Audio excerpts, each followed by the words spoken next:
Hey everyone, welcome to my non-power armor build for using heavy weapons in Fallout 76. For this build, I am going to be using mostly strength points, agility, luck, and intelligence.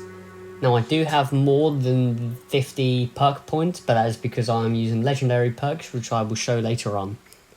To begin with, we use Traveling Pharmacy. This is just to handle weight because we use a backpack with an additional 100 carrying capacity instead of the chemist's backpack.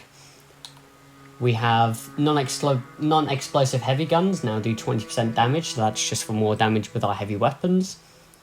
We have Heavy Gunner, which is for our heavy weapons again. And we have Expert Heavy Gunner, which is again for our heavy weapons. We also have Lock and Load, which is heavy guns reload 10% faster, so we can reload faster and kill faster. And then we have 30% less damage from your opponent's melee attacks. Because we're using a heavy gun, melee people will be able to easily run up to us. We're more built for range. For Perception, we have level 3 Glow Sight, which is just for glowing enemies, which is good for radiation rumble or nuke zones. You can put other stuff in here like lock picking or just anything you want in here, but I use Glow Sight. For Endurance, we have 40 damage and energy resistance while not wearing power armor, using Ironclad. We use this just for more survivability because it's going to be a bloody build, so we're not going to have much health, so we want to keep that health as long as possible. We also have Fireproof, which is take 45% less damage from explosions and flame attacks. This also counters Scorch Beast's Scream attack, so that's why we use it for the Queen fight, and just for the benefits of it anyway. Charisma, we have 3 points, and we've had to put 3 perks in here, because then we can actually share some of our perks when we're working in a team with people. I personally use Inspirational for the more XP. The Squad Maneuvers, which is the 10% faster when in a team.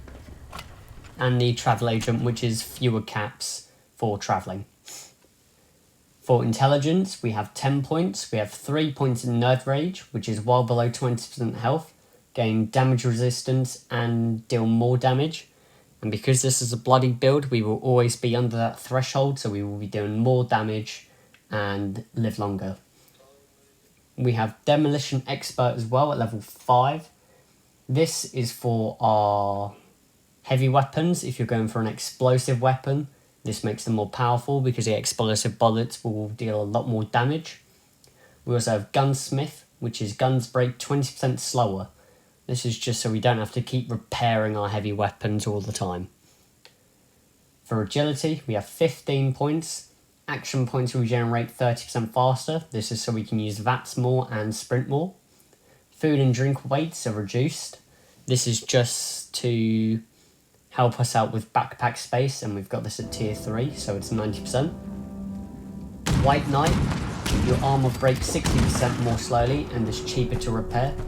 This is just to save our materials costs, and it's also just better off in the long run and it breaks slower, so it will last longer as well. We also have Adrenaline at tier 4, so we gain a maximum of 54% damage increase, and this is good for events and Queen fight and any other fight with a lot of enemies, especially good for nukes. We have Dodgy, avoid 30% incoming damage at the cost of 30 action points per hit.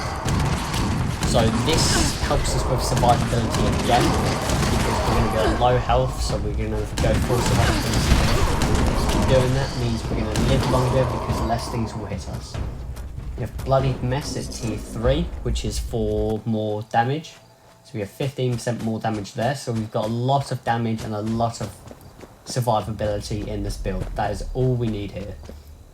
Heavy guns gain an 8% chance to stagger for 1 gun army, and chance to cripple limbs. We have Serendipity, while below 30% health, which we will be because we're a bloody build. We gain a 45% chance to avoid damage. So that's a 50-50 chance to avoid damage. We also have Ricochet, which is another 20% chance to deflect back some of the enemy's range damage.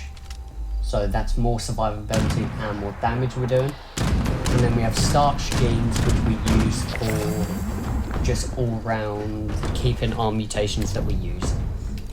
When it comes to legendary perks, we have the main ones we go for are the more skill points.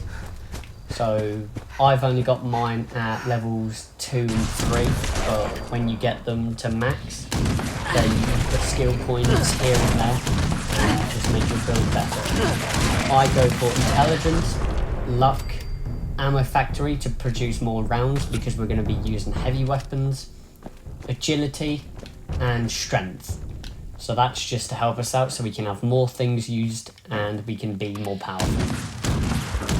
When it comes to mutations, I have adrenal reaction, which is less health, more weapon damage at low HP, which we will be because we're a bloody build. I go for carnivore because I never eat vegetables in this game. So if I'm eating meat, like glowing meat, something like that, it's twice as effective, which is why I have so many stim packs because I only ever use food. We have marsupial because everyone uses marsupial in this game. I feel like you're weird if you don't.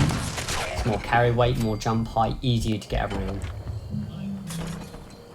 And then I have twisted muscles, but this isn't recommended for every build, but just the chance to cripple is really helpful, I find. When it comes to weapons, the weapon I personally use, and this is the only one I use at the moment because I haven't got a god roll weapon yet, but it is a Bloodied high capacity Gatling gun. So bullets explode, so that's our explosive, plus 50 damage resistance while we're aiming. So when we're aiming, we're going to have more damage resistance, more survivability, and then it's Bloodied, so we get more increased health as we have lower health. So it's very useful and very effective. Our armor, we've gone for unyielding on everything, and then the other stats can just be whatever you want. But unyielding is the only thing we want, and I have gone for secret service because it gives us the most damage, energy and radiation resistance without using power armor. Once it's all fully upgraded, you're looking at about 500, 600 damage resistance and energy resistance, which is better than some of the power armors in this game. So we'll essentially be wearing power armor without all the power armor on us and being able to be quicker and use all the unyielding perks. This build is very powerful and very effective. The only long thing about it is to get the Secret Service armor, you do need to get gold bullion, but if you've been grinding for a while, you should be able to get it quick. I think I managed to get mine in 2 weeks. I'm currently saving up for the jetpack mod, which I will get soon. Thank you for watching, and goodbye.